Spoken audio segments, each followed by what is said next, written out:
So the meeting is now live streaming. Welcome everybody to the Police and Crime Panel meeting for June.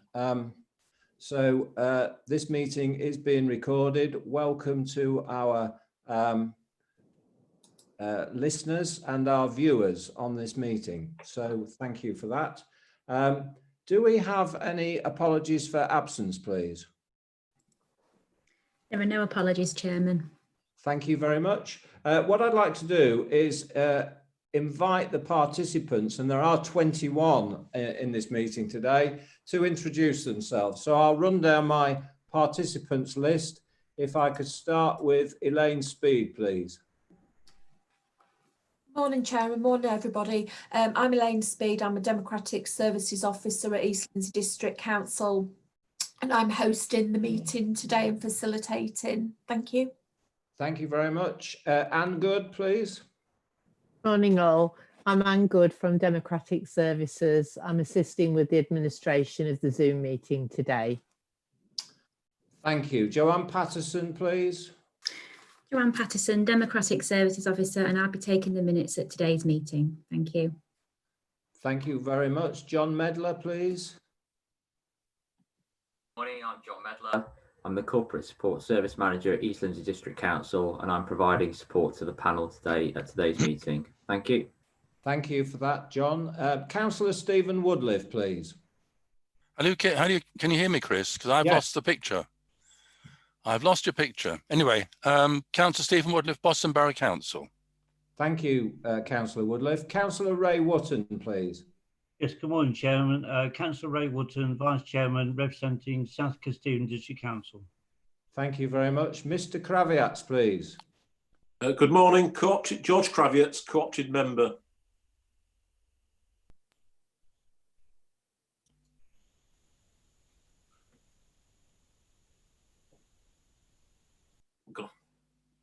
Are you on mute, Councillor Pepper? Thank you, Chairman. I didn't realise you was calling me. The sound wasn't coming through, but if you can hear me. Nigel Pepper, Lincolnshire County Councillor and South Holland District Councillor. For the purposes of today, I'm representing South Holland District Council. Thank you very much. Councillor Angela Newton, please. Good morning, everybody. I'm representing Councillor Angela Newton, and at this meeting I'm representing Lincolnshire County Council, but I am also a member of South Holland District Council. Thank you, Chairman. Thank you very much. Councillor Richard Bootroyd, please. Good morning. I'm representing Lincolnshire County Council on this meeting today. Thank you. Councillor Anne Welburn, please. Good morning, Councillor Anne Welburn. I am a representative of the Cherry Willingham ward on West Lindsey District Council. Thank you very much. Councillor Barry Young, please.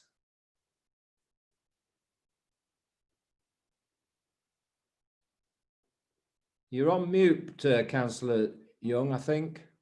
Yeah, you are. Thank you. Okay. Start again. Barry Young, I'm an LCC cabinet member with portfolio responsibilities which include community safety.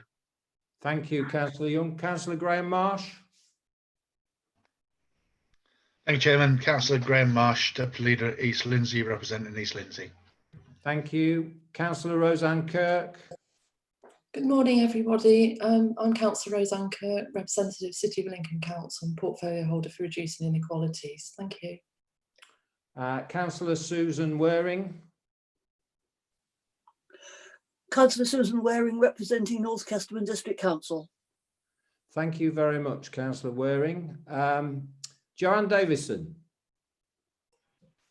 Good morning, I'm Joanne Davison. I'm Partnership and Delivery Manager in the Office of the Police and Crime Commissioner. Thank you very much, Joanne. Jonathan Challen.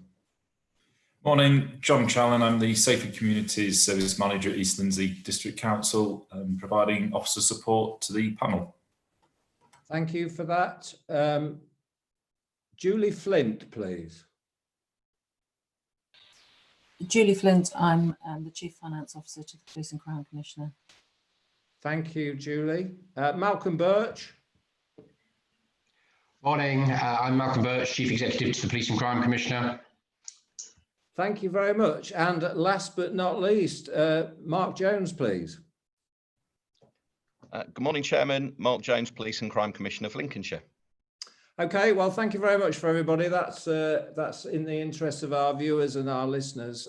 So thank you for doing that. So if we move to item 2, are there any disclosures of interest this morning? If any member would like to raise their hand on the icon, I could note that. No, I'm not receiving any declarations of interest this morning. So we'll move now to item 3, election of the chairman. And Mr. Medler, I'll hand over to you for this item, please. Thank you very much. Panel members, are there any nominations for chairman of the Police and Crime Panel for the next 12 months? Yes, John, I'd like, it gives me great pleasure to nominate Chris Cook as chairman for the year 2021. Over the past year, Chris has shown excellent leadership and been a really good representative of the Lincolnshire Police and Crime Panel. Thank you, Councillor Wootton. And is there a seconder for that nomination? Yes, John, I'm more than happy to second that nomination. Thank you, Councillor Pepper. Are there any further nominations for chairman of the panel? No, there's no further nominations. So I'm going to take it that panel members agree to Mr. Cook being chairman of the panel, unless I hear otherwise in the next few seconds. No, there's no raised hands. So I think that's unanimous that all panel members agree to Mr. Cook continuing as chairman for the next 12 months. I'll hand back over to Mr. Cook. Okay, well, thank you very much. And thank you to the members for your continued support. That's very, very kind of you. Thank you. I will now move then as chairman to item 4, the election of the vice chairman. So the same process. Do I have a proposer for the vice chairman? Councillor Newton, I think you're. Thank you, Chairman. It gives me great pleasure to nominate Councillor Ray Wootton. The work he's done for this committee has been exemplary, and long may he continue. Thank you, Chairman. Thank you for that, Councillor Newton. Do I have a seconder for that, please? I think Councillor Waring, you're on mute.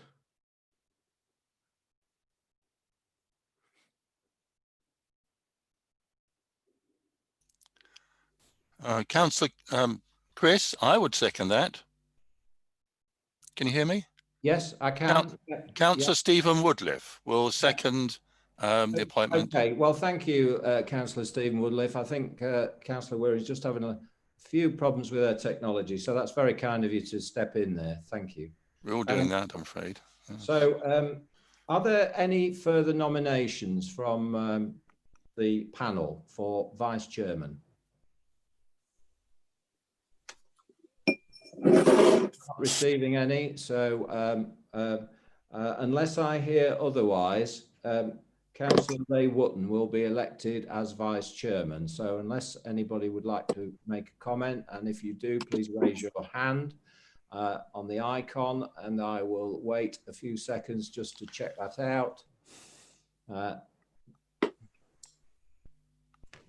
No, that is not happening. So Councillor Wootton, you've now been elected vice chairman of the committee, and I look forward to working with you over the next 12 months. Yes, can I say thank you to all members who supported me. I look forward to working with you as vice chairman, supporting you over the following year. Thank you. Thank you very much. Okay, so we'll now move on to item 5, which is exclusion of the public and the press. There are no issues, I don't think, regarding our exempt minutes regarding this item. So unless anybody would like to raise anything, I will wait for a hand on the participants list if anybody wanted to raise anything.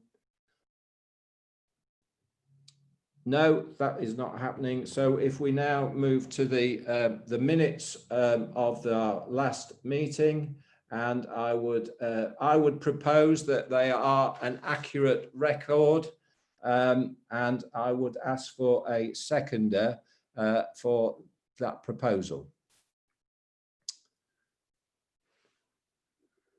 I think Councillor Wootton, you're on mute. Yeah, Chairman, happy to second that proposal.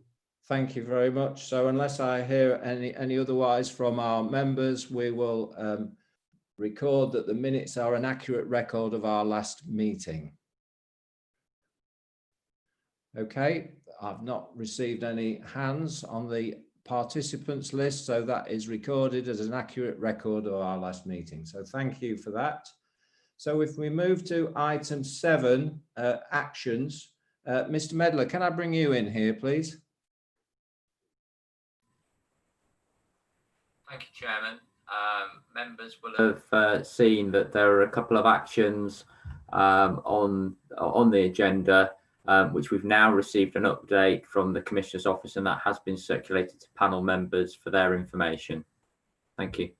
Thank you very much. If I could just ask the Commissioner here, please. There were two questions around finance, which are not totally finalised yet. I don't know if you would like to make any comments, Commissioner, please.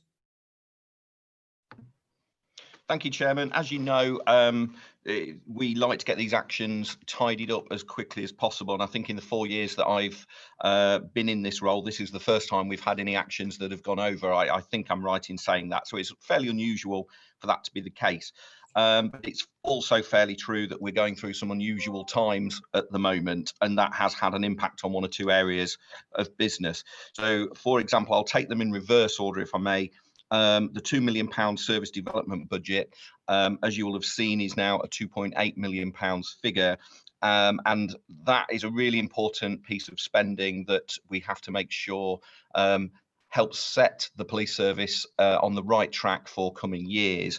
And in light of recent events, it's fair to say things that we would have prioritised maybe before the COVID situation may not necessarily be the #1 priorities in the new space. So discussions are ongoing with senior police leaders in Lincolnshire to make sure that the spending plans line up, and we will obviously share those with the panel as soon as we have them in line with our commitment under this action.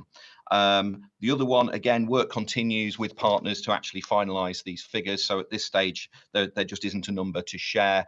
But obviously, I'm keen to get these numbers tightened up as soon as possible. And as soon as I have that information, I'm more than happy to share it with the panel.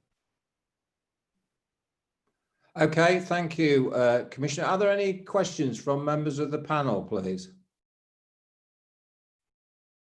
If you could raise your hands, that would be helpful. I'm just scrolling through my participants list. I don't see a hand. Okay, thank you, Commissioner. Is there anything else you'd like to comment on this item?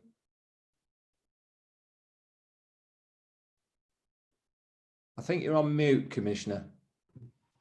I was just indicating, Chairman, that there is nothing further I wish to add. Okay, and there's no further questions. So, okay, thank you very much. Thank you for that. So, communications from the chairman. I would just like to say that since the lockdown, I've been quite heavily involved in partnership working and with the local resilience forum, which is chaired by the Deputy Chief Constable Jason Harwin. I've been involved in national webinars and presented best practice case for Lincolnshire at a national level, and I've been involved in regional meetings as well. And it's quite clear that here in Lincolnshire that the partnership working in difficult circumstances has been business as usual and very effective. And I think everybody who's involved in partnership working should applaud themselves about that. It's been an excellent piece of work. So thanks to all the partners that are working together in the county and linking in to the local resilience forum that's got major responsibilities of dealing with COVID-19. So thank you for that. So moving on through the agenda, item 9, questions from the public. Do we have any questions from the public, Mr. Mellor, please? Chairman, there are no questions from the public for this meeting. Thank you. Okay, thank you very much. So item 10 then, the impact of COVID-19. Commissioner, you submitted a report on this. Do you want to speak to that, please? Thank you. Thank you very much, Chairman. I won't read through the report because I know members will have had opportunity to look at that. What I would further say is the interesting thing that sits beyond this is the level of communication that went on between myself, the Chief Constable, and other members of the police force to make sure that business as usual was still happening. So while obviously the country has been focused on the COVID-19 pandemic, quite rightly, there was also the fact that policing needed to be done to keep the community safe. So no let-up has been allowed when it comes to protecting communities across the board. So what we have seen is significant strain placed on policing in a number of areas as new legislation came out very quickly, and the policing style that was adopted here in Lincolnshire, I think, was absolutely right. Discussions again were happening in real time with myself and the Chief to make sure that the public got the right kind of service. So it was very much about working with the community to make sure they understood the guidance and that it wasn't route one to deliver fines for people. That was absolutely not the situation. And I think generally speaking, people have responded very well in Lincolnshire to that style of policing. What we've also seen is that to facilitate there being a maximising of police officers in the community at that very challenging time, certain non-essential elements of training were postponed. Leave, for example, was also affected. So what we will then see as we move towards the back end of the year is the police force having to recover all of those areas. So again, we'll be working with the force very closely to make sure that frontline policing isn't unduly negatively affected as all of those training regimes get caught back up, leave is taken, etc. So it's going to be a further challenging time, but nevertheless, I've got every confidence in the force that they will deliver public safety as well as tackling the COVID situation. Okay, Commissioner, thank you for that. We have a number of questions. If I could bring in Councillor Bootroyd, please. Thank you. Thank you, Chairman. Commissioner, I'll just go to question 1. You've sort of touched on it slightly with your introduction, but would it be possible for you to explain the approach used by the police to implement the engage, explain, encourage, enforce strategy that has been used during this epidemic? Yeah, thank you for the question. I mean, it is very much been the approach to concentrate on the first 3 of those 4 stages as much as possible.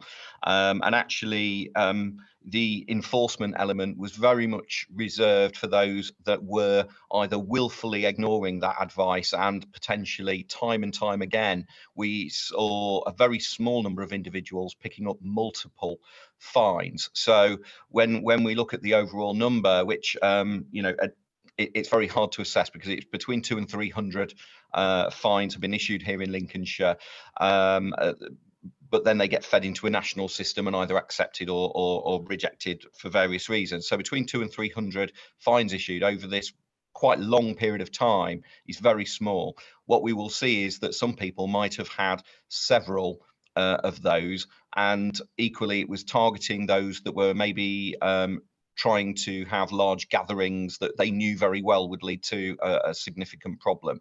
So often the actual enforcement element was in response to the public. So if the public were ringing in concern saying, look, this is really affecting our quality of life, we don't feel safe because of of this activity, that was the point at which where if the police couldn't reason and work with those people, that fines would be used. But it was absolutely the approach that was not to be used in the first instance. So I think they got that right. And equally, like I said, just concentrating on the fact that policing still needed to be done. I think they got the balance right between trying to work with and inform the community, and also colleagues in local government obviously played a major part in that. But we did see places like the East Coast where we were working to try and prevent significant numbers of people coming from out of Lincolnshire, which would have caused a significant problem for residents. So that partnership working at an early stage, I think, paid dividends to getting that right. But I very much think those early stages of those on informing and working with people was the approach, and it was the right one. Thank you for that, Commissioner. Councillor Bootroy, do you want to come back on that? The only thing that sprung to mind really was 200 to 300 fines. Do you know how that compares to other neighbouring counties? Well, this based on the national figures, which is sort of once they're actually collated here, they get fed up on a weekly basis into the national system. So by the beginning of June, which is the last recorded figures I've got coming back from the national, then we were 29th in England. So at that point, there were 214 enforcement notices logged nationally by Lincolnshire Police, and that placed us 29th. So in the bottom half, shall we say, of those areas. And given that, you know, we've obviously got an exceptionally large and diverse area, I think that's exactly where we would sort of expect to be. Okay, thank you, Mark. Councillor Kirk, you wanted to come in, please. Oh, hello, thanks. I'd just like to ask a question of Mark about on page 39. It actually is about the COVID emergency funding from the Ministry of Justice. And it says we've been invited to apply for the 128,000 fund by the 5th of June. It's actually now, as we know, it's the 12th. And I just wondered whether or not you knew more about the allocations, where it's gone. I know it's only sort of a week, or you know, what your ideas are on that. Thanks. Thank you very much for that question. PCCs at the national level lobbied hard to get some additional funding for domestic abuse and sexual violence services, and we were really pleased that the Ministry of Justice was successful in getting that additional funding from Treasury. And you know, obviously Lincolnshire has opportunity to sort of get its share, if you like, for our local services. We invited all of our existing providers, not just the ones we commission, but the landscape across the county, to submit the bids. Now, there are very strict criteria around these bids. It had to be specifically about costs that have been incurred during this period, and specifically about the COVID situation. So it wasn't a case of just money to deliver extra service. We did have a number of people come forward, and we believe that we will be able to allocate that funding successfully, and we're currently in sort of discussions in finalising those bids, and we'll be contacting those providers in the next few days. So we'll be able to make a public announcement, I would think, probably next week, but I would fully expect that our full allocation will go to local services to help provide support for our residents. Thank you. Any further questions, Councillor Kirk? I have got some questions on domestic abuse. So. Well, yeah, but that's in due course, I think. I didn't know if there was a follow-up from your... No, I just wanted to... I'm hoping that the Police Crime Commissioner will keep us informed of the allocations. Perhaps he could send us an email in regard to this before it goes to the public, if that's okay. Thanks. Is that achievable, Commissioner, please, that we're notified of your allocations? I'm happy to make a notification to you of the allocations. I don't know if it'll be possible to make it ahead of any other announcement. I say that purely because we've got to work to the Ministry of Justice timetables around making any announcements. So we'll obviously have to comply with what we're being told nationally, because that's a condition of the money. So I wouldn't want to put the money at risk by behaving improperly, but we will absolutely make sure that you have that information. Thank you for that. Joanne Davison, you wanted to come in, please. You're on mute, Joanne. Thanks. It is actually a requirement of the funding that we publish who we fund anyway. So those details will be published on the victims website and the OPCC website, as well as communicating it directly to yourselves. Okay, thank you for that. Thanks for letting us know that, Joanne. Next question, Councillor Marsh, please. Thank you, Chairman. Good morning, Commissioner. Continue on the theme of the first question. What checks and balances are in place to ensure the proportionate police response to maintain public safety throughout the period of the COVID-19, and in particular areas such as the Lincolnshire coast that attracts a large number of visitors? And I'm speaking here, thinking here specifically of one area which you'll be aware of, which is the Huttoft car terrace, which featured several times on complaints about people overstaying, and that's a county council bylaw. But there were people over 2 weekends in the middle of the lockdown period that were reported to the police of numerous motorhomes staying there over the weekend period, so the Friday night and Saturday night, and no action seemed to have been taken at all. Thank you. Firstly, I would say, Councillor Marsh, is obviously if you've got a specific complaint against Lincolnshire Police, there is a process for you to report that. As you're aware, I can't intervene in direct complaints against Lincolnshire Police other than directly against the Chief Constable. So I need to be clear about that. There were significant checks and balances and continue to be in place.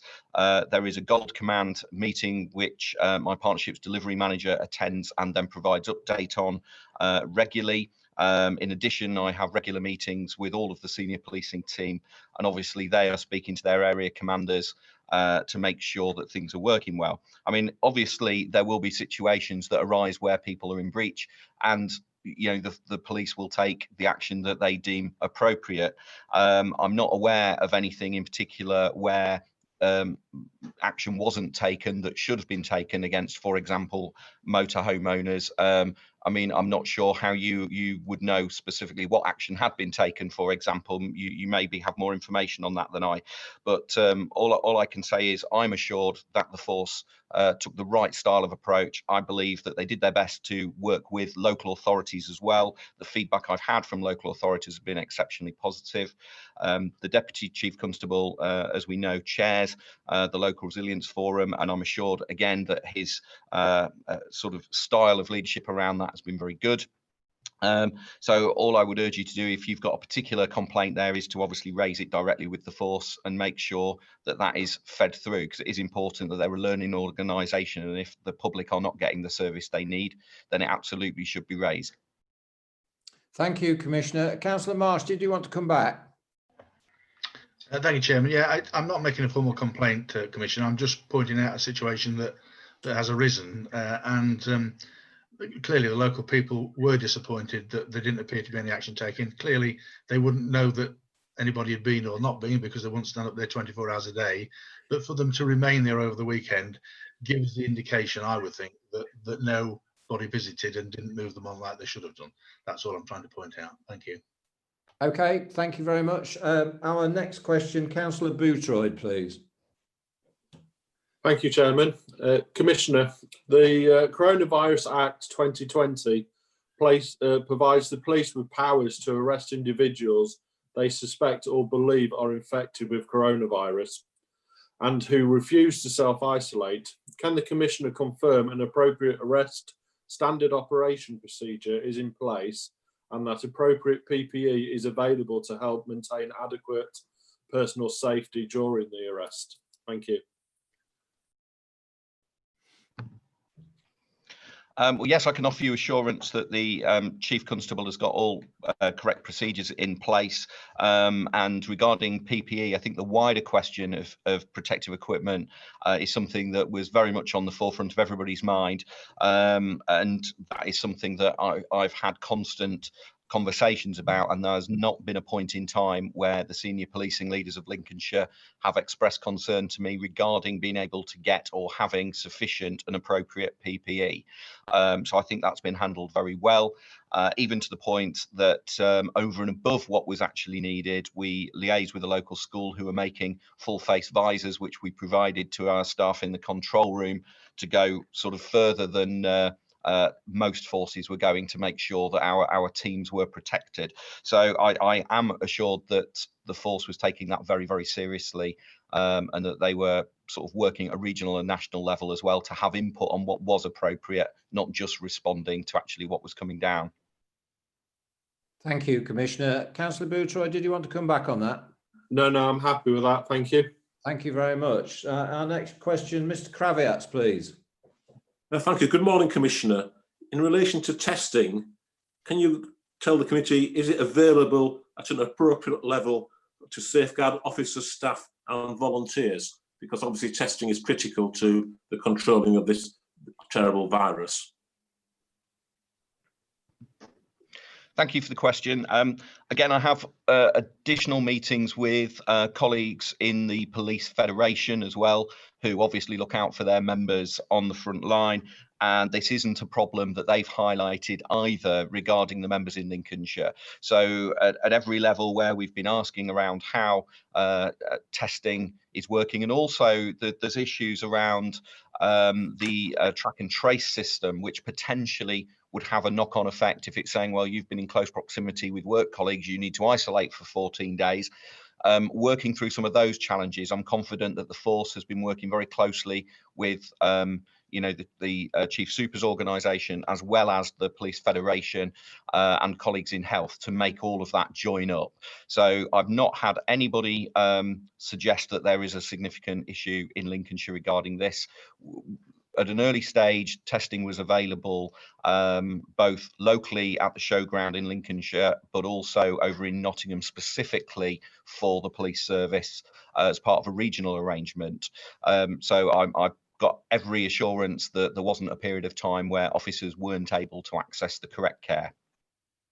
Thank you for that. That's very reassuring. Thank you. Thank you for that, Mr. Kravitz. Our next question, Councillor Marsh, please. Thank you, Chairman.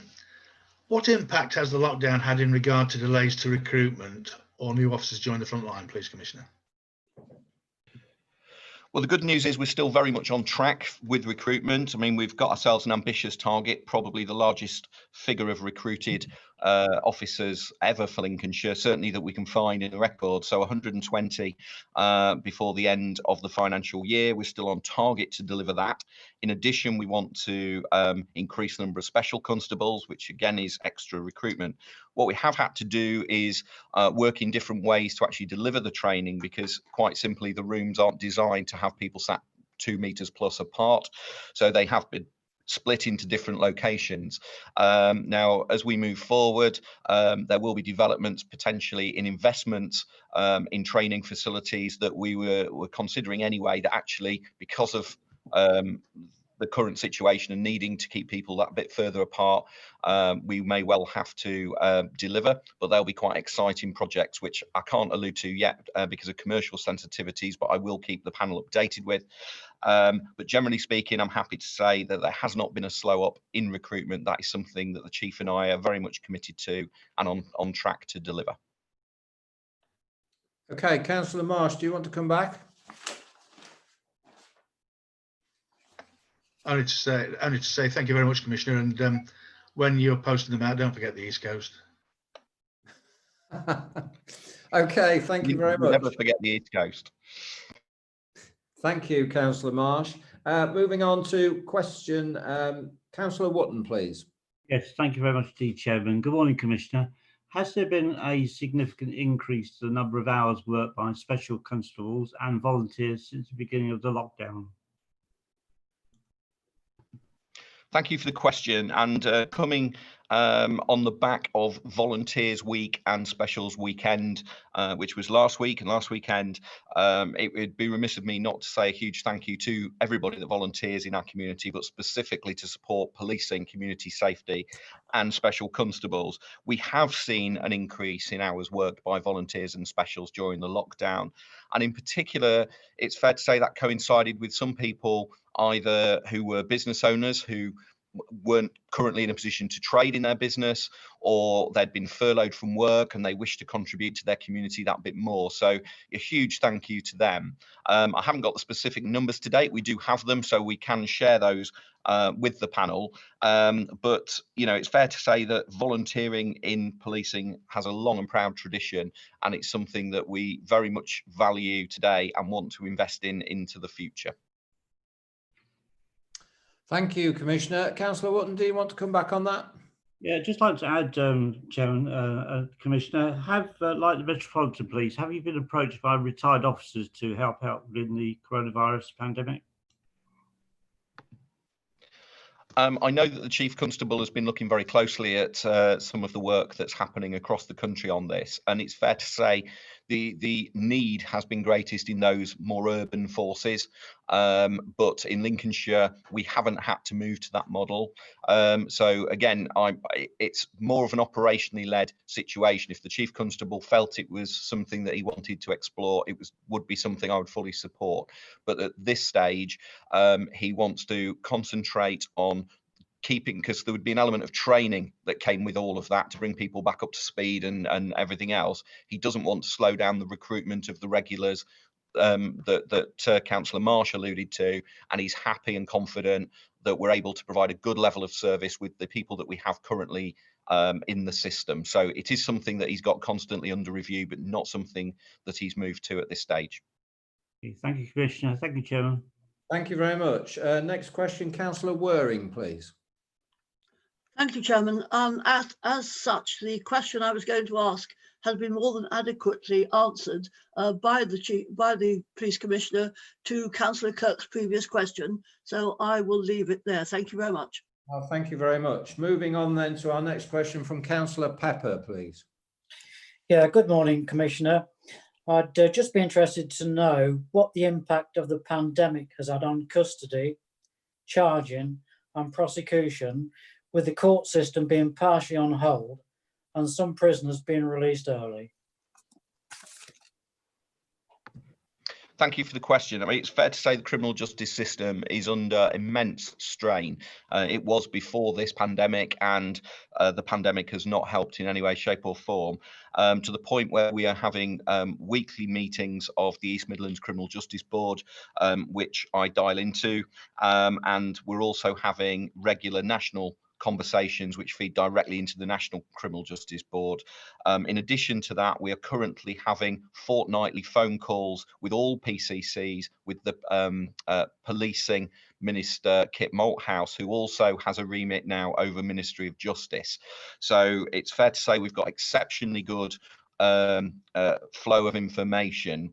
And the Minister has been particularly good at bringing others in to join that conversation. So not the last meeting, but the one before, we had the Lord Chancellor for an hour where we were able to discuss our particular concerns. We've had the Courts Minister again to be able to discuss our concerns. So it's fair to say that police and crime commissioners are doing exactly what they should. They are raising the concerns without overstepping the mark into interfering with the independence of the judiciary, which absolutely we would never wish to do. There is a concern as to how backlogs in the court process will be addressed. That is something that's still being discussed at a national level, and we work with colleagues across criminal justice to try and resolve that. Regarding the effect on custody, we have seen a reduction in the number of people going into custody, but that coincides with the fact that during the pandemic have been fewer crimes recorded. So aside from the pandemic, we've seen a between 20 and 25% reduction in incidents reported to the police, and a similar amount of reduction in the amount of people going into custody, which would make sense. So that is constantly under review. One of the challenges for policing is the fact that due to social distancing measures, we've had to be mindful of how many people are working in the custody setting and make sure appropriate PPE is worn at all times. So that is something that the force have got in place, and I'm assured that they are monitoring that. In addition, we have a responsibility as police and crime commissioners to provide a service to monitor detainees in custody, so the independent custody visitor scheme, and physical visits were halted because of the pandemic, but the scheme manager has been in constant conversation with the force leads for custody to make sure that detainees' rights are being observed and that things are still in place.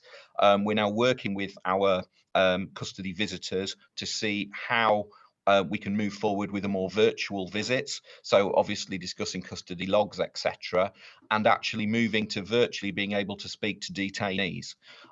So all of that is happening. So I feel very assured that we're doing everything we can to deliver the best quality service in custody while protecting the staff that have to work in that environment. I think I've covered everything in your question, Councillor, but if I haven't, please come back.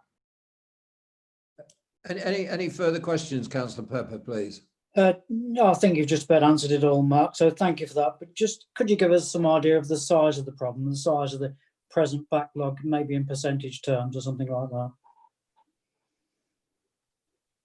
I'd rather come back to you with some specifics than sort of have a stab at that, because I've got all sorts of numbers in my head, depending whether they're national, regional, local. I don't want to get them the wrong way round for you. So I'm more than happy to come back to you with some specifics, and that way you'll have some assurance that the numbers are right. I hope that's okay. Yeah, okay, happy with that. Thank you. Yeah, that would be very helpful, Commissioner. Thank you. Next question from Councillor Waring, please. Good morning, Commissioner. During the COVID-19, what services had to be curtailed and what effect has this had on any additional service implementation, please? Thank you for the question. I suppose the biggest impact is the fact that it's much harder to have face-to-face conversations with the public. So my public meetings, for example, which I would often be doing 2 or 3 times a week, I simply can't do in the way that we used to do them. And equally, the work of the Deputy Police and Crime Commissioner, where he would be very proactively going out almost on a daily basis, speaking to groups, organisations about how to stay safe from fraud and scams and those kind of things. We're just simply having to work in a very different way. So initially, some of that prevention and sort of informing work had stopped, and now we're finding new ways of working. So that engagement piece with the community in particular, but regarding policing, it very much has continued. You know, we've prioritised certain elements both nationally, regionally, locally. So domestic abuse, for example, the criminal justice system still continues to prioritise those cases, and rightly so. But nevertheless, some cases which are considered probably less serious, not that if it affects you, you would consider it less serious, you can't prioritise everything through the criminal justice system. So we've got that situation with the Crown Prosecution Service as well as courts, where they're having to make some choices about what goes forward. Councillor Waring, do you want to come back on that? Only just a clarification of what we were talking about, any additional services that were planned that cannot be implemented now. I'll be honest, nothing springs to mind. If I reflect on that and I think there is, I will let you know. But I can't think of a service that won't be happening.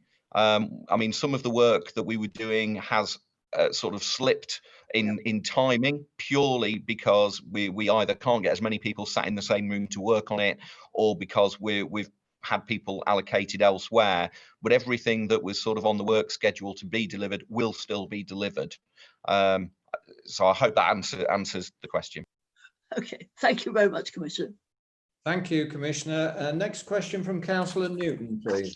Thank you. Morning, Commissioner. COVID-19 is leading to legitimate absence across all sectors. What absent levels are currently being experienced within frontline policing and support staff, either as a direct result of coronavirus or due to enforced self-isolation? Thanks. Thank you for the question. I mean, this is something that was being monitored, again, nationally, regionally, locally, so that we can understand how Lincolnshire is doing against all the other forces. And the good news is that we are experiencing no greater level of absence now than we would have expected, whether it was last year, the year before, or the year before. So it tends to be between 6 and 7% absent rate, which is pretty much as it is. And bearing in mind the kind of physical work often that the police officers are doing, you know, often people are off for a few days recovering from injuries, etc. But usually it is around that level. And at times we've seen it below normal absence levels during COVID. So rather than it being an additional drain, it has often had that opposite effect where people are coming to work to support their colleagues. And if anything, we're just making sure that people are getting the support they need and are making the right choices, that if they do need to be off and recovering, that they are making those choices too.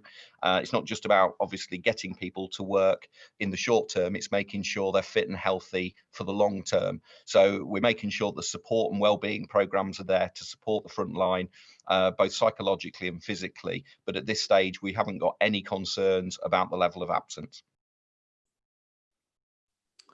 Okay, thank you, Commissioner. Councillor Newton, did you want to come back on that? No, thank you, Chairman. Very full answer. Thank you.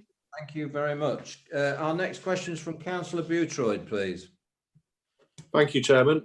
Commissioner, what additional measures have been put in place to support the health and well-being of frontline officers and support staff?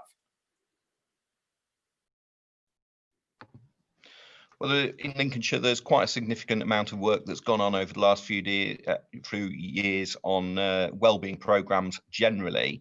It's something that the Chief Constable has prioritised, and you know that continues to be the case. So there's a whole raft of programmes of work, and at the moment the entire wellbeing programme is sort of under review by somebody independent to actually make sure that the systems that are in place are delivering exactly what we want them to, and to see where the next stages should be moving forward to maintain people's mental and physical well-being, so that they ultimately can deliver the best service to the public, which is ultimately what it's for.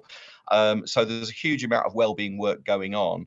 Regarding the specifics of now and COVID, obviously things such as the appropriate levels of testing, PPE, they have been the areas of concern for frontline officers. So not only have they been provided, but there's been regular communication through the intranet and making sure that line managers have the information to be able to tell the people in their teams. So as I say, I have regular meetings with the Police Federation, and they're not highlighting to me any concern from their members specifically around this. So I get that assurance both from the senior policing team as well as those staff organisations, and I'm assured that everything's in place that needs to be at this stage. Councillor Bootroyd, would you like to come back? No, that's happy. It sounds like everything's been managed, and there's no increase, additional things put in place. Then that's fine, as long as the staff are getting the support that they need. Thank you. Okay, thank you very much. I've got a question, Commissioner, around business continuity plans. I'm just wondering to what extent your plan has been tested, and are you assured that it's working effectively?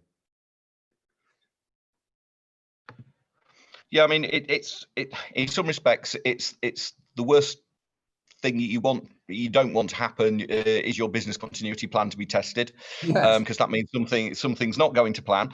But equally, it's good to be able to put elements of it to test to make sure that you have got everything in place. And I think it's fair to say there is ongoing sort of review of that, and so there should be. I mean, I'll give you a specific example where there was a concern to make sure that the force control room could continue to operate. If we had an outbreak of COVID within there, how would we cope? Because we obviously have a large number of people working in a single environment, and it's really important that they answer 101 and 999.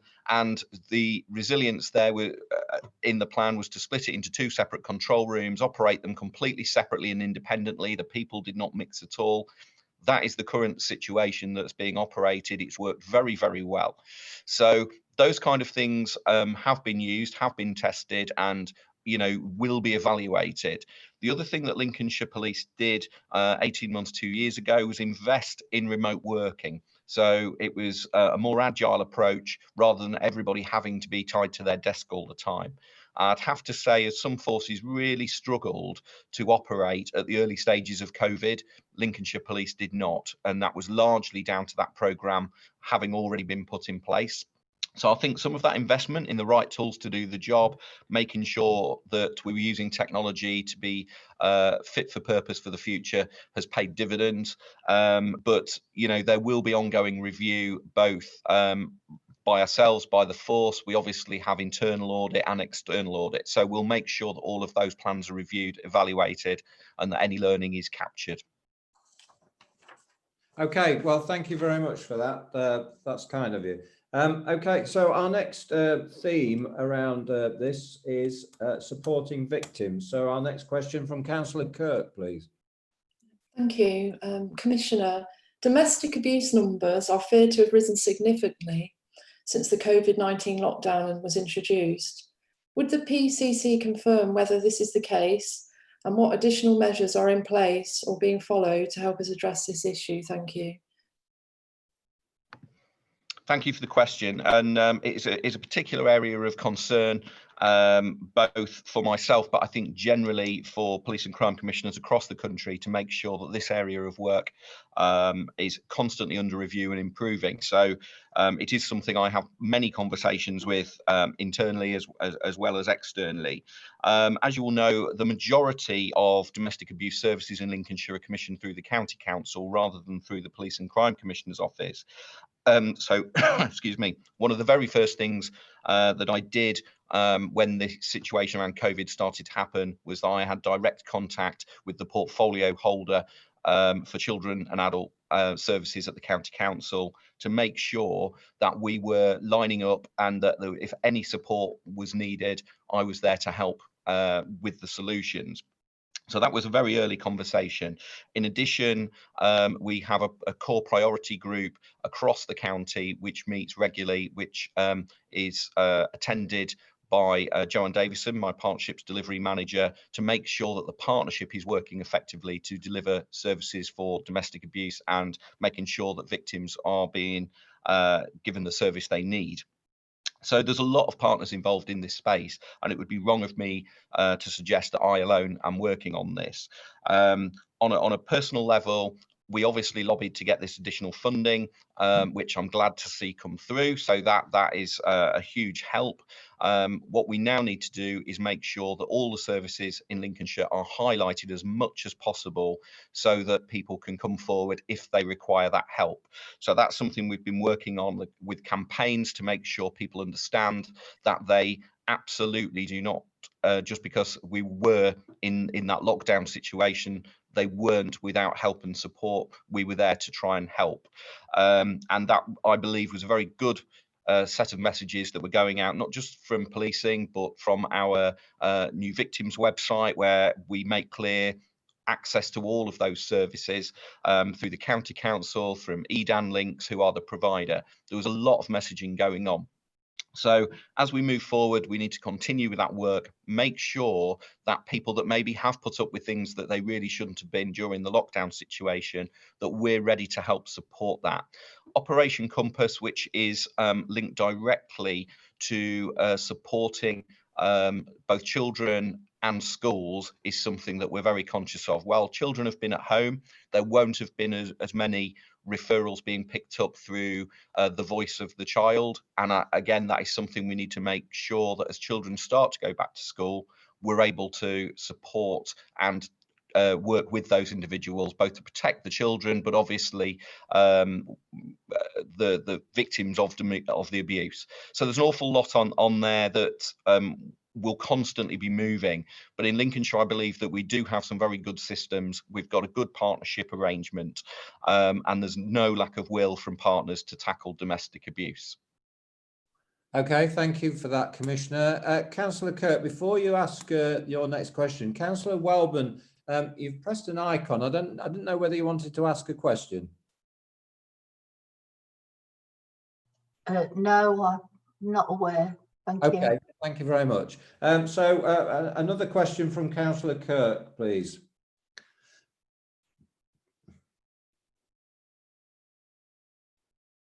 I think you're on mute, Councillor Kirk.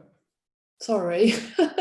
Can I just go back on something the Commissioner didn't include in his reply? Yeah, of course.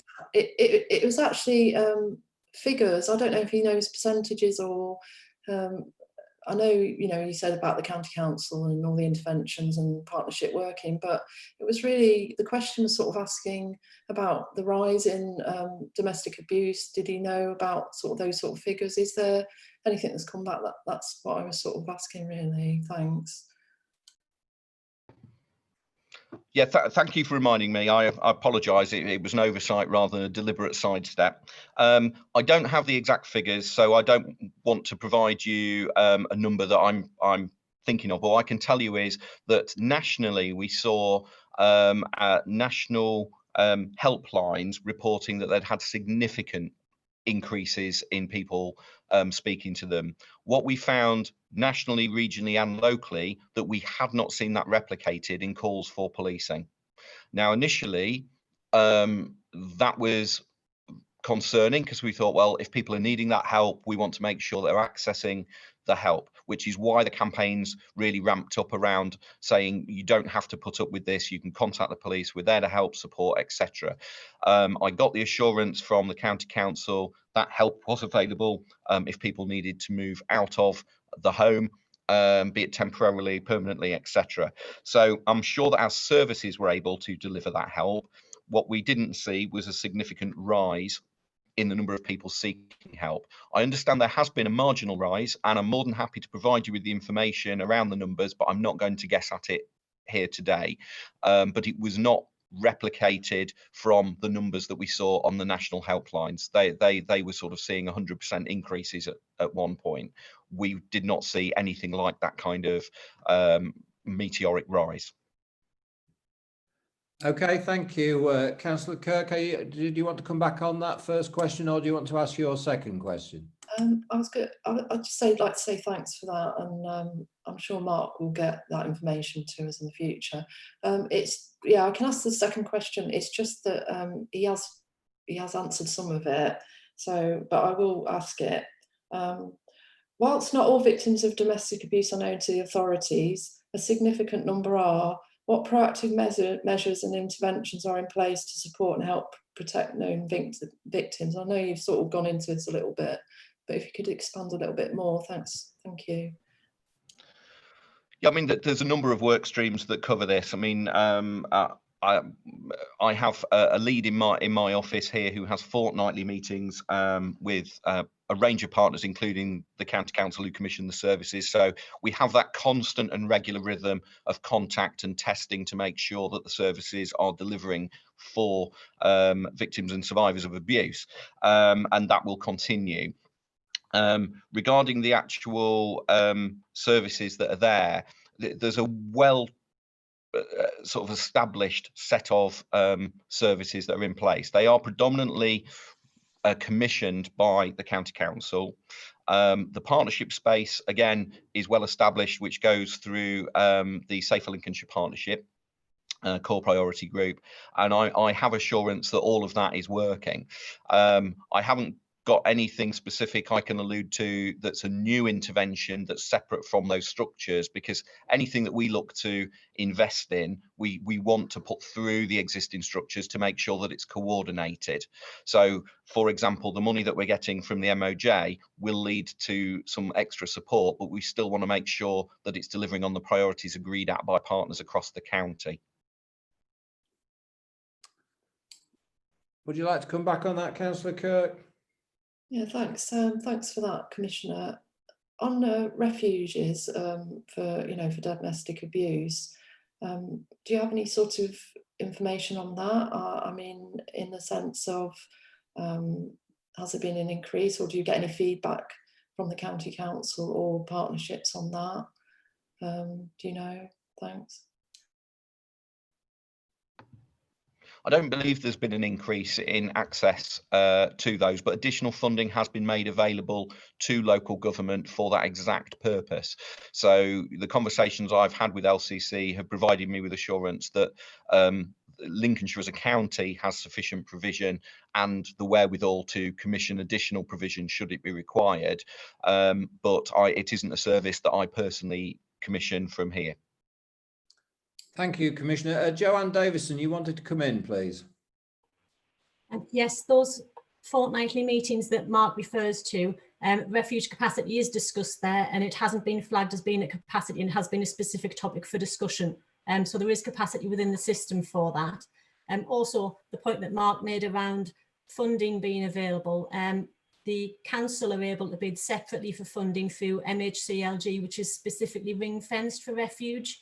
And we're working very closely with them to ensure that the funding that we can bid for to support domestic abuse services through our pots of money aligns very closely with what they can bid for to make sure we maximise the use of that funding. That's very helpful, Joanne. Thank you. Councillor Kirk, your third question on domestic abuse, please.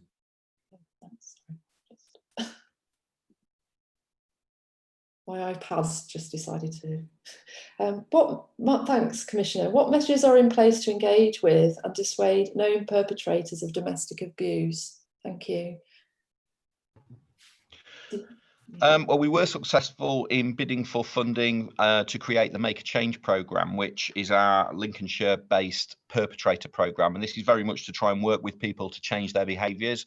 And this was initial funding, which should be running out any time, but we've agreed as partners that we will continue to fund the programme. And we have had some additional funding from a successful bid. I think it was County Council that bid rather than myself on that to get some funding to actually continue with that partnership working. So we have got a perpetrator programme in place.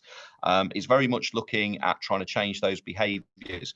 And in addition to that, we know that a significant amount of domestic abuse involves the use of alcohol.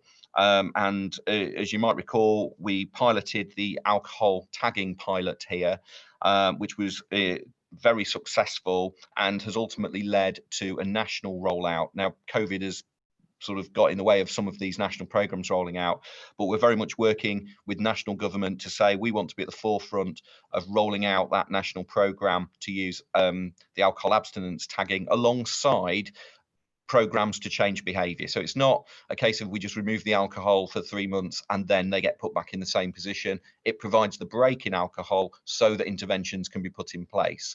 So we're trying to work in a number of ways to try and reduce the amount of violence in our society, full stop, and domestic violence in particular.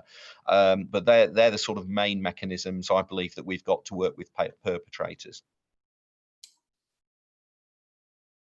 Okay, thank you, Commissioner. Any further questions? Oh, I'll just say thanks. I'm just glad to hear there's a holistic approach. You know, it's always good to work with partnerships, which is very good with what we do in Lincolnshire as a whole. So I'd just like to say that. Thank you. Thank you very much. I've got a question, Commissioner, and it's on a similar theme, but it's around child abuse. When lockdown took place, there was a fear that there may well be a surge in both domestic abuse and child abuse, and particularly online abuse, where children were probably spending more time online in their home addresses. So I wondered whether you are assured that plans were put in place to meet any demand, whether you know of any increase in demand, or if there hasn't been a surge yet, are there contingency plans to deal with such a surge? Thank you. Thank you for the question. I mean, there's you as I know you know, Chairman. There's a number of elements to what we would consider to be child abuse and the broader areas of child sexual exploitation, and they come in many forms. Obviously, you've got the form that often is the physical abuse that will happen in a home dwelling, which might be from a family member or a friend of the family, and that is a constant challenge that policing will try and address, and it's very hard to identify until somebody comes forward and makes clear that they've got concerns, and that often can be somebody from the health profession, it can be a teacher, it can be a friend of the child or the family. So all of that work continues, and something that policing takes very, very seriously. The area that I've been particularly working on is through my national portfolio work, where I'm the lead for serious and organised crime for police and crime commissioners, and into that comes the role around child sexual abuse and exploitation, which is rolled up into that portfolio. We're sort of very concerned on two fronts, really, that children would be having much more unsupervised time on devices, and therefore were more likely to be involved in chat rooms, etc. You know, whether it's through games that have messaging capability or whether it's directly through social media, as well as people that are would-be perpetrators would have more time at home as well. So it was sort of that perfect storm of conditions where we thought it was likely. We've done quite a lot of work at that national level with the high-end perpetrators through the National Crime Agency, also working with our regional organised crime units who also tackle this area of business, as well as locally enforces. I don't have the specific numbers, but I believe that policing generally thinks there has been an increase in people viewing images, indecent images of children, but that's not necessarily the same group that are proactively trying to contact children. So there's lots of different facets to that. I'm assured that the system is genuinely trying to protect children as much as it can. And one of the things that I want to get back up and running with is that county-wide approach to saying, how do we make our parents more aware of the vulnerabilities, but equally, how do we prepare children to go out into that world? And it's very much, my daughter is 12 in a couple of weeks, and she has to navigate the virtual world in the same way that I'm letting her go out into the real world. If we don't teach them how to cross the road safely and what to do in a park if they're approached, they will be more vulnerable. In the same way, if we don't teach them how to behave online and what to do if they're approached, they will be more vulnerable. So getting some of those messages out is one of those core things that I want to continue to work to do locally, regionally and nationally through my work. Thank you very much. I totally support that. And I think the work that you do, perhaps we could join that up with the Lincolnshire Safeguarding Children's Partnership in Lincolnshire. So it is a coordinated approach. Yeah, thank you. Just following on the same theme around child abuse, are you assured that there are proactive measures and interventions in place to support victims of child abuse? Yeah, thank you for that. Again, it's obviously one of those areas that's very difficult emotionally to deal with. I mean, anybody that deals with this area finds it very difficult to often sort of get to grips with, because it is such a difficult area. And people that come forward who are children who require help and support in recovery are obviously a key group that we want to help. And we know that services are available. We obviously, through our victims site, have a whole catalogue of services available. Now, I would urge members of the panel, if they've not already been to the victimlinks.co.uk website, to have a look, because it will explain better than I am how you can actually reach those services that are available, because there are a range of services that we don't directly commission that are available in this space to offer help. So there is quite a significant amount of help available. I don't think we'll ever get to the point where there's as much as I would like, but I am assured that the services are available to the residents of Lincolnshire. We obviously commission some elements directly, but there's a much wider national network of support for people that have been victims of abuse. The NSPCC, for example, offer a range of sort of information and guidance that would point people to help and support as well, which again we highlight through our our own website. So I'm assured that there's help and support there, but it's not all locally commissioned. No, I understand that. So thank you very much for that. And thank you for your responses. The next question from Councillor Waring, please.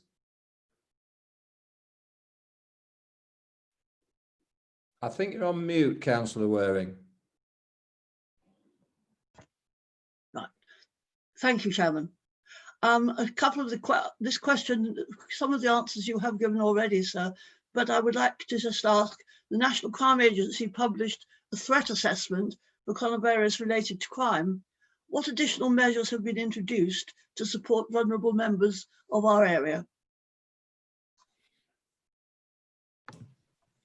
Thank you for the question. I'm trying to be clear. Do you mean as a result of the NCA's threat assessment, what have we done to react to that?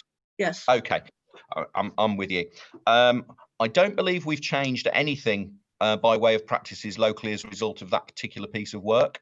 However, it is possible that some tactical level changes have been made, but I would need to seek those out from the force. Certainly at a strategic level, we haven't changed the way that we would approach tackling those areas. I mean, I am involved with the NCA quite closely with my work at a national level, to the point where that report came to me for comment before it was published. So we're very aware of the content, but actually we're also confident that the structures we've got in place locally and regionally are fit for purpose. They can always be reviewed and always will be reviewed, but actually that network of regional organised crime units that link directly to the National Crime Agency, it's nationally recognised that our East Midlands structure is the best in the country. So we're in a very good place. Yeah, that's very heartening to hear. Thank you very much. Thank you very much, Councillor Waring. Our final question on COVID-19 and its impact. Councillor Wotton, please. Yes, thank you very much, Mr. Chairman. Commissioner, has the overall number of complaints against the police increased since the implementation of the Coronavirus Act 2020? I haven't had figures that would take me up to yesterday, if you see what I mean. We tend to get them quarterly in arrears.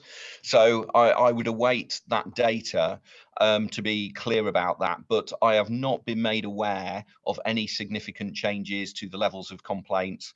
And I remain confident that if we saw a sudden spike, I would have been informed that that was the case, because that would be normal procedure. So I am assured in the sense that I've not been informed, but I will get to see the detail of complaints, and I equally meet every 6 months with professional standards to assure myself that the public complaints are being dealt with correctly and in a timely way. But obviously that's not going to cover that last few weeks that we have just experienced. So at this point, I can't give you a definitive, other than to say I'm confident that the structures we've got would have alerted me had there been a significant issue. Thank you, Commissioner. Councillor Wotton, do you want to come back on that, please? Thank you, Chairman. On a similar vein, the Federation have stated that there's been a real increase in offences of spitting against officers, stating that they've got coronavirus. Have you seen that increase in Lincolnshire? I mean, assaults against police officers continues to be a challenge, to the point where I think the figures I saw are that there are 85 police officers across the UK every single day assaulted, which is an outrageous figure and something that we need to work on to reduce. Lincolnshire has seen some people reacting to the police by spitting, coughing, etc., and claiming that they had got COVID-19. I think it's fair to say for some people it's a desperate tactic to try and stop being arrested. For others, it's just a vile act because they are that way inclined, and it won't go untested in the court. The courts have been prioritising people that have been assaulting police officers in this way, and I have got every confidence that the courts in Lincolnshire are very supportive of making sure that that kind of action won't go unchallenged. So yes, I'm aware of incidents that have happened. I don't think there's been anything like a significant number, I'm glad to say, but one assault on an officer is one too many, and something that we'll continue to work on. Thank you, Commissioner. Thank you, Chairman. Thank you very much, Councillor Wootton. Before we move on, are there any other members of the panel that would like to ask a question relevant to this item on COVID-19, please? Just looking at your participants list, see if any hands are raised. No, there's no hands raised. So we'll move on to the next item then, Commissioner, which is the delivery of the police and crime plan, please. Okay, thank you for that, Chairman. I mean, again, the report is there. I know members would have read it, so I don't want to go through it. There's elements in there that have sort of, as I said, will have moved schedule purely because of the COVID situation, but we are not being shaken off track. The commitments we made, the Chief Constable and I, to deliver specific things as a result of the council tax increase in April continue to move forward. So I would just happily take any questions. Okay, thank you. I have a question, Commissioner, and once again, it's around the important subject of victims. The Prime Minister recently chaired a hidden harm summit, which focused on a number of topics, including domestic abuse. I understand there may be some funding released to assist the implementation of a national action plan. In support of victims of this type of abuse, has any consideration been given to the establishment of a Lincolnshire 24-hour helpline for victims of domestic abuse? Thank you for the question. I'm not aware of discussions, certainly at any progressed level, around a Lincolnshire specific 24/7 helpline. I think one of the challenges with helplines is there's already a significant amount of them around. So it's how you get a particular new one to be the channel that people choose to use. So obviously people will go through a range of different helplines at the moment to get help and assistance. And they seem to work very well. One of the things that we're trying to line up better is the fact that one or two of these helplines that have been commissioned at a national level have not had it put into their contract that they need to then refer onto other agencies locally, which is causing a bit of a sticking point. So that's a problem that at our national victims portfolio level we're working on. So I'll be honest, I'm sort of sat on the fence a little bit as to whether I think a 24/7 Lincolnshire specific helpline would be a good idea. I would need to sit down with partners and look at that at length to understand what the costs would be versus the reward for victims and survivors, because I'm not sure that without significant work we would be able to get them to use that as their first channel, and would it actually lead to better service outcomes than using the existing channels. That would be my question around that, but I haven't got a fixed view. I'm certainly not saying it's a bad idea, but I'm not aware of any work that's been done to progress it. Is it through your work and indeed your work of your partnership officer that could be looked at in the relevant partnership in the way that you have suggested? It certainly could. I mean, at the moment, we would promote and encourage people to use the national helpline, which is run by Refuge, which is a recognised charity. It's a brand that people seeking help around domestic abuse will have heard of more than likely, and that seems to be the sort of route that every area is sort of suggesting. Well, if you use this national helpline by Refuge, that will then feed through to local help and assistance. Whether setting something up aside from that is desirable, I don't know. I mean, obviously, if partners wish to explore that, then it can be explored. But personally, it isn't something I'd want to table as a suggestion from me, because I'm sort of looking at it from the position of going, well, there is already a helpline in place that's 24/7. It seems to work very well.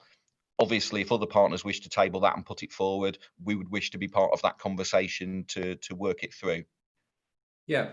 Okay, thank you. I mean, I just feel that a victim of domestic abuse in rural Lincolnshire during the lockdown may well feel more assured by contacting a local helpline than one that is national, and that might be a way forward. I mean, like I say, I'm not saying it isn't a way forward. I'm just saying usually with helplines, they come with significant cost. The value in them can only be derived if you market it constantly, because until you are a victim, you aren't going to have taken note of the number. So it would need constant reinforcing as to what the number was, how you could access it. And obviously, if you were searching, if you were a victim and you were looking locally online, for example, for help, the victims website that we've provided has got all sorts of safeguards built in. So, for example, there's a quick change screen option. So if somebody enters the room that you don't want them to see what you're looking at, there's a quick button and it flips onto a BBC website. So those kind of safeguards have all been built into that, and they provide access through to things like EDAN Links, who provide the local domestic abuse service. To put something in place that was 24/7, that literally had people there answering the phones 24/7, would be quite a significant cost. And I would just question whether that money would be better spent on the delivery of frontline domestic abuse services rather than that, because ultimately we would have to get the money from somewhere to fund it. But again, I'm not against it. I'm just not clear on what the gain would be when there is already a helpline in place. Okay, yep, thank you very much for that. Are there any members got any other questions for the Commissioner on his police and crime plan report?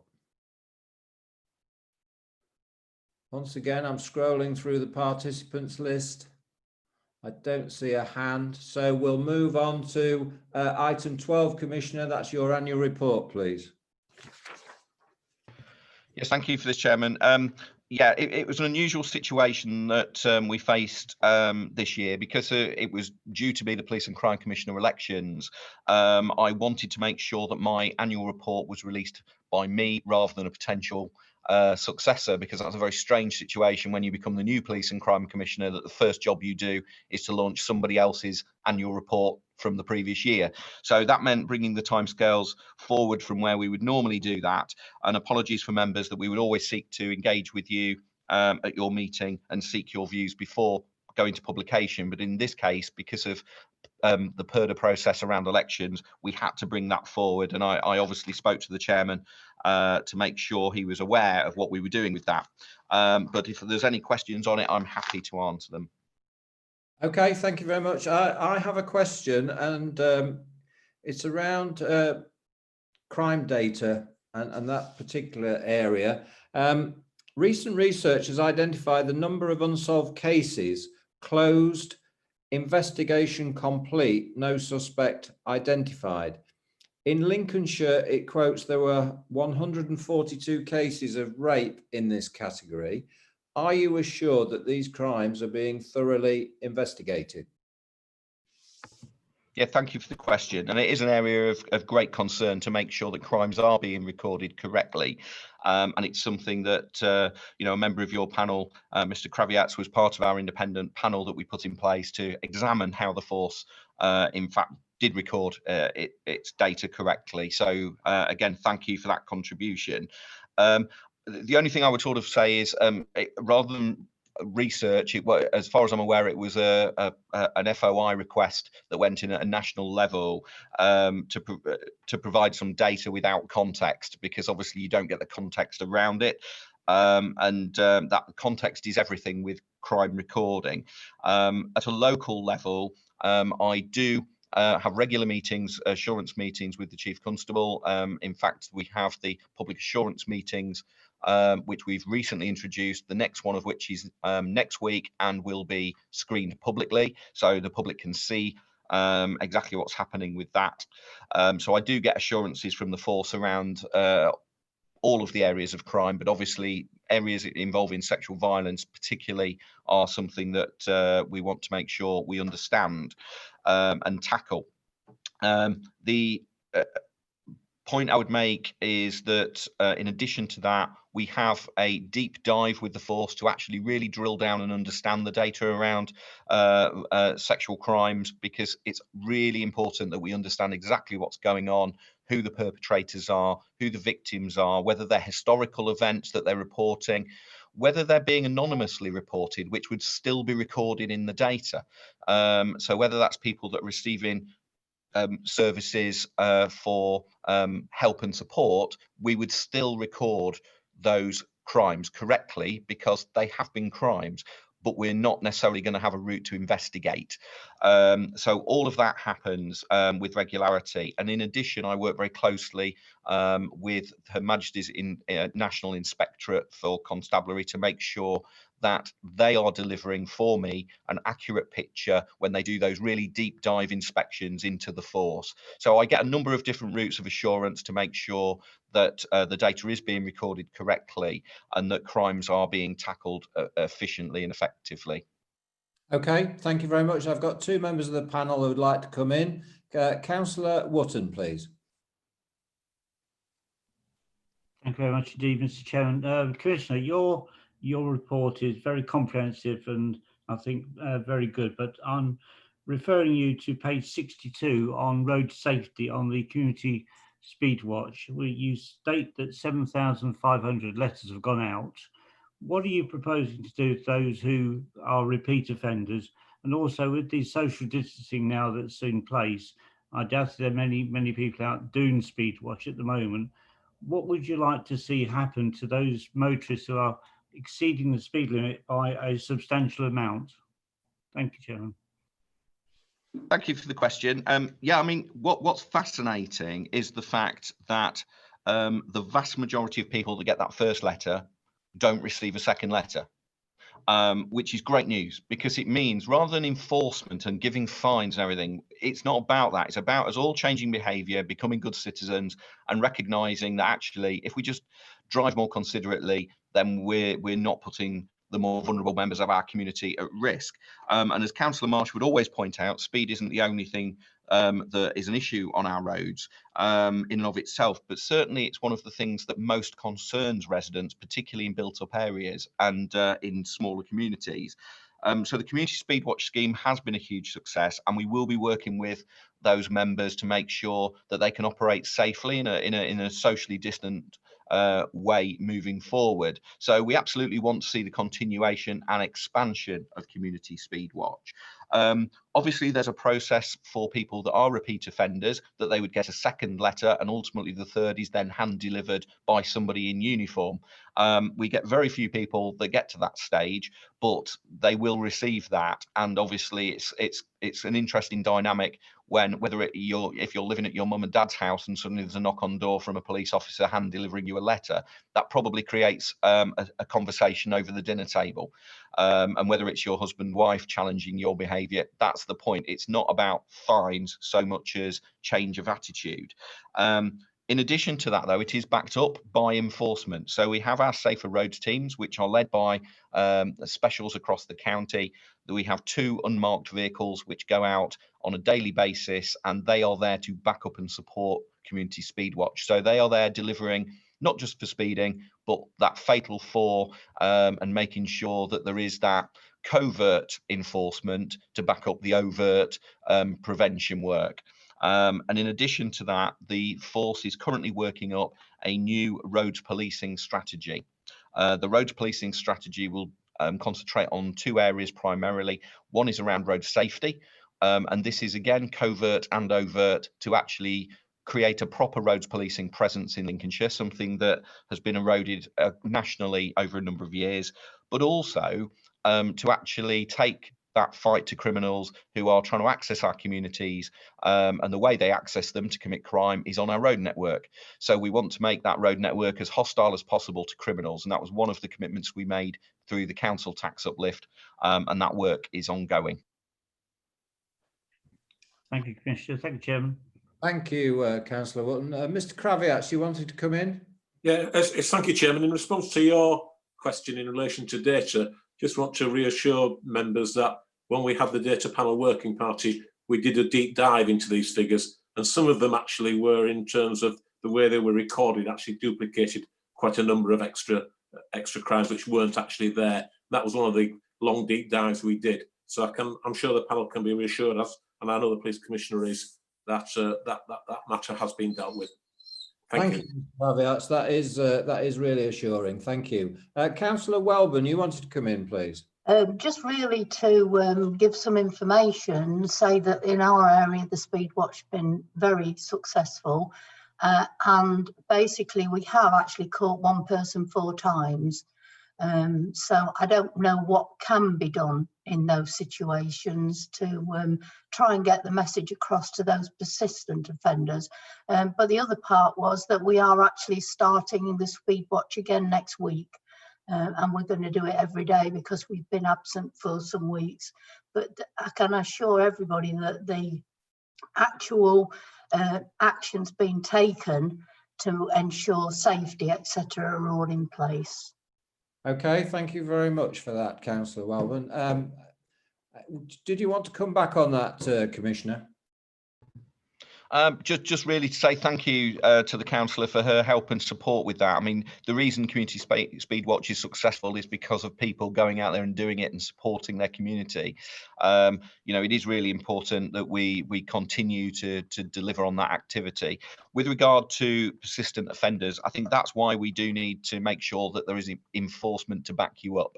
So I think that is something that we need to work through to make sure that where you have got a particular offender, that we can use police enforcement effectively to support the community.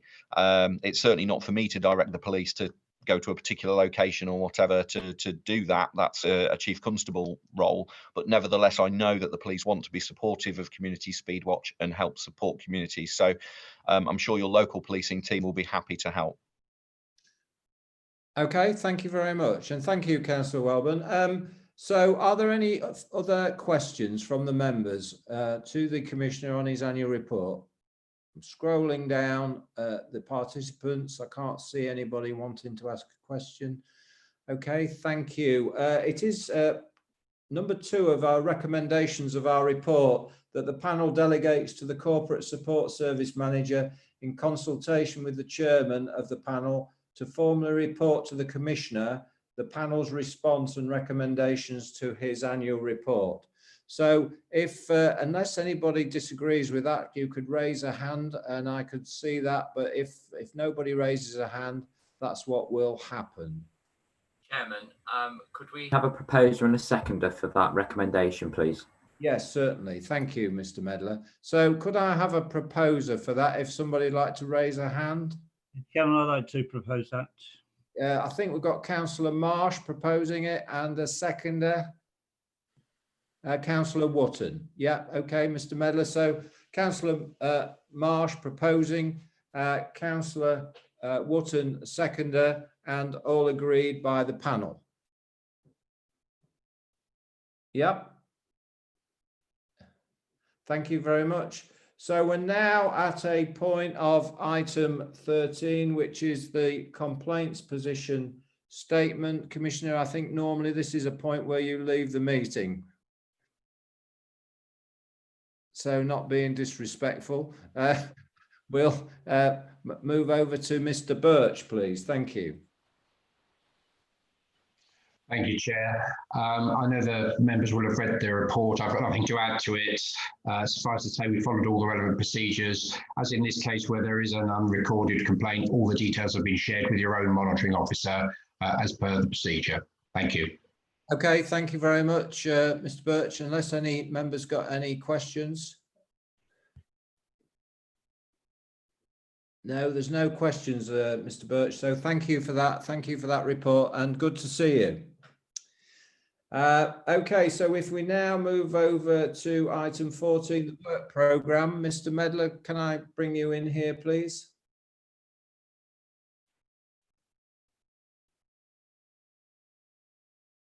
I seem to have lost Mr. Medler.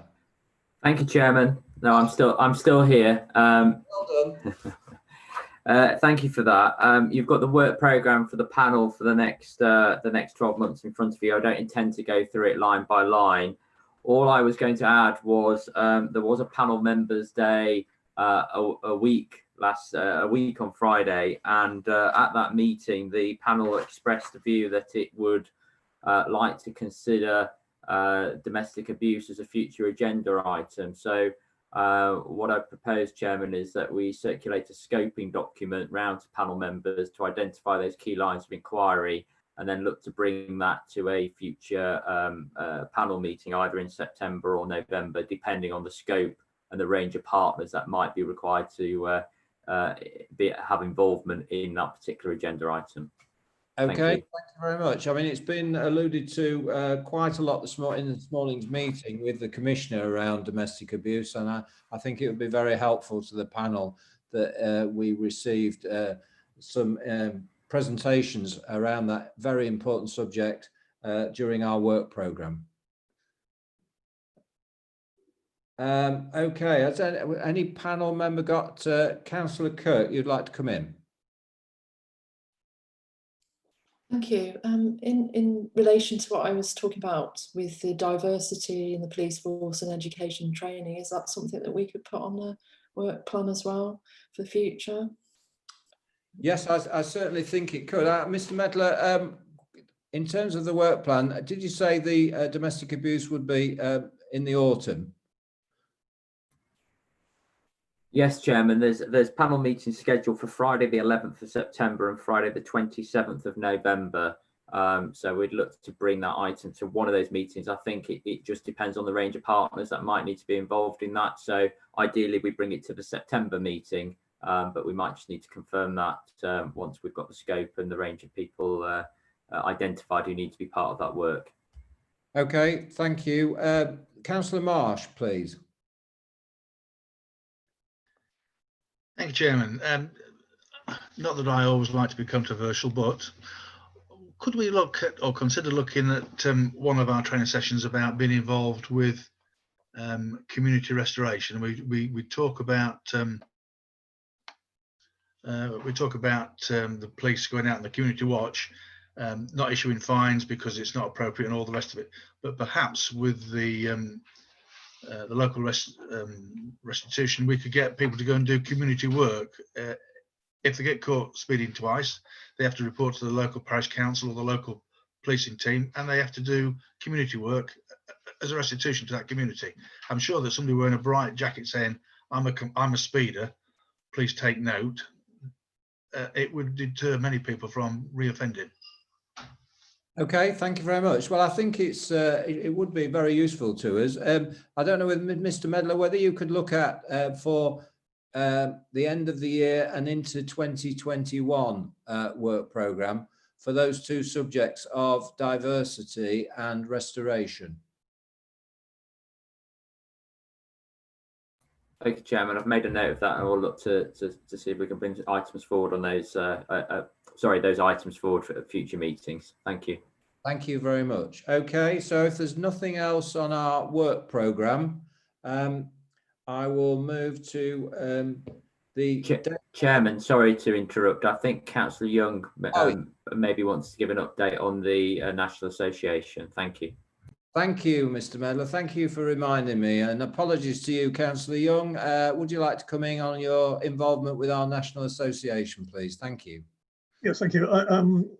The two or three things I'd like to come in on just before I launch into my little speech on the National Association. Could I just point out that on the 11th of September in the work programme, it says there's going to be a presentation from the chairman of Lincolnshire CSP.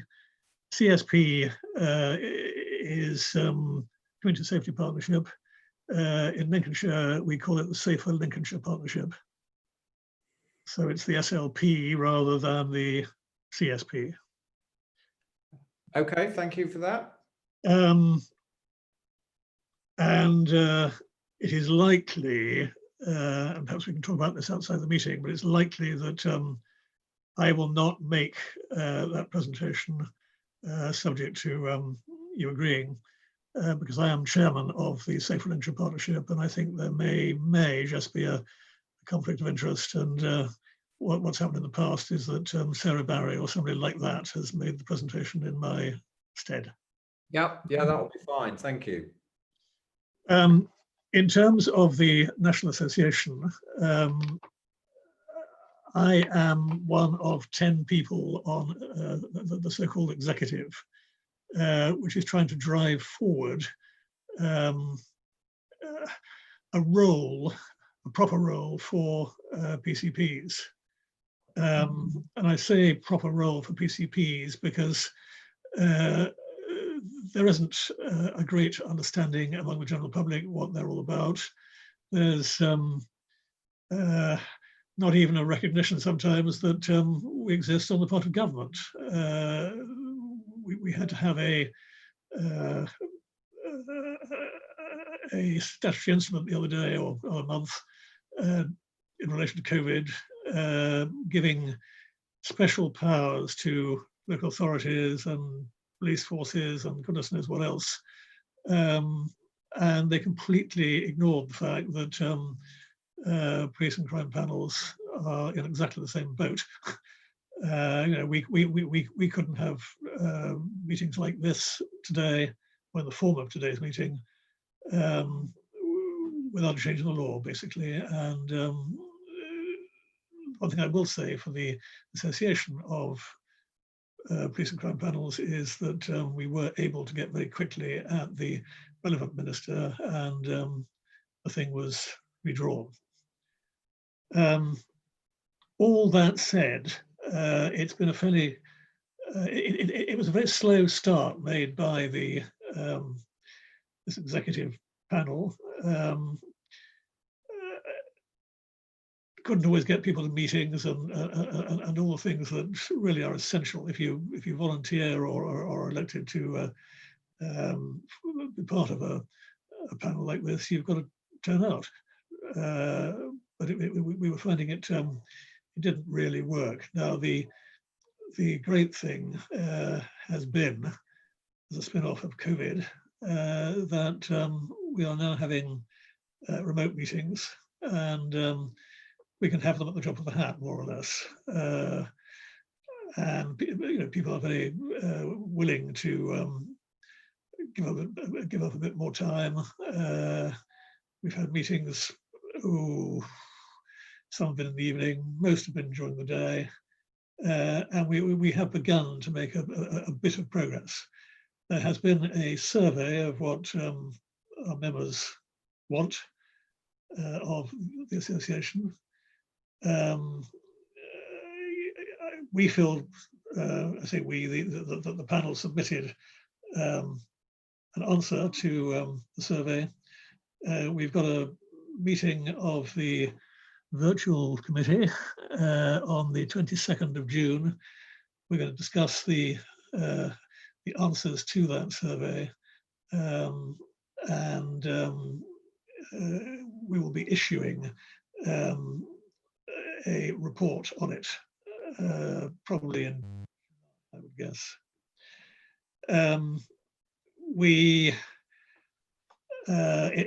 trying to raise the profile again, we've got somebody on the committee who is an expert in logos, and we are used to having a logo which is recognizable, and we haven't had to spend thousands of pounds on going to so-called experts, because that's the sort of price they charge for designing a logo. We're doing a public-facing document on the role of PCPs. Quite how we're going to distribute that's a matter for discussion at our meeting on the 22nd of June. But I think that will help as well. We're very anxious to raise the profile as much as anything else, because the association voted at its annual general meeting, whenever it was, late last year, that it wouldn't ask a subscription for being a member. That, in my view, was totally crazy, because if you're not paying a subscription, you can't expect too much. But it is a chicken and egg situation. If you've got something to attract people, then you can expect them to pay a fee. If you've got nothing to attract them, how can you expect them to pay a fee? So for a while, we're going to be carrying on as is in terms of income. Every member of the committee, the executive committee, is making a commitment to do certain jobs for nothing. Now, okay, it may be the county council or the district council around the councils around this table, not this table, around the metaphorical visual or virtual table, to do the work for nothing, let's say, and I think that will help enormously. What I am afraid of is that the harder we work to get recognition, the harder we work to prove ourselves, then we're in severe danger of falling into a position where we're probably not able to deliver or keep up the standard, because you can't go on forever not getting a contribution towards the cost. So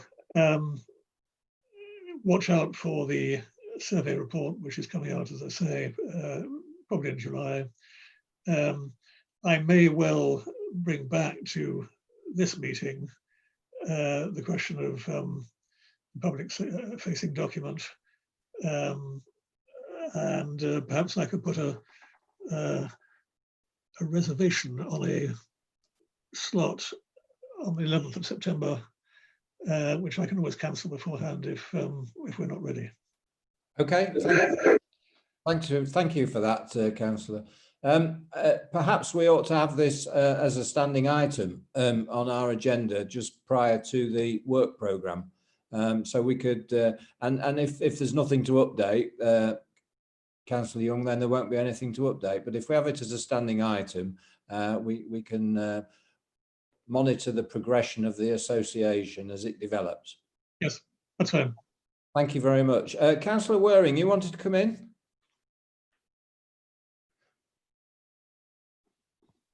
Thank you, Chairman. Very quickly, it's on about the out-of-court disposal scrutiny board. We had a meeting in March, which we dealt with 20 cases. We were not happy with 11 of them. 7 were appropriate. And we were hoping in this meeting, which was going to be held last week, that we'd be looking at why the other ones were not felt to be appropriate. There's supposed to be a meeting on the 11th of September, but at the moment they're not looking to be able to do this board on remote working. So I'm not sure where we're going to from there. Most of the concerns we had with the out-of-court disposals were in connection with the simple caution. In point of fact, the simple caution will be disappearing mid-2021, and in place will be a conditional caution only. And I think that will cover a lot of the queries that we had. Thank you, Chairman. Thank you very much, Councillor Waring. And perhaps you could keep us updated on the progress of that group. Absolutely, yes. Yeah, thank you very much. Well, unless anybody's got any further comments, the date of the next meeting of this panel is Friday, the 11th of September at 11 AM. And it may well be that we could be meeting virtually, but we'll wait and see on the progression of that.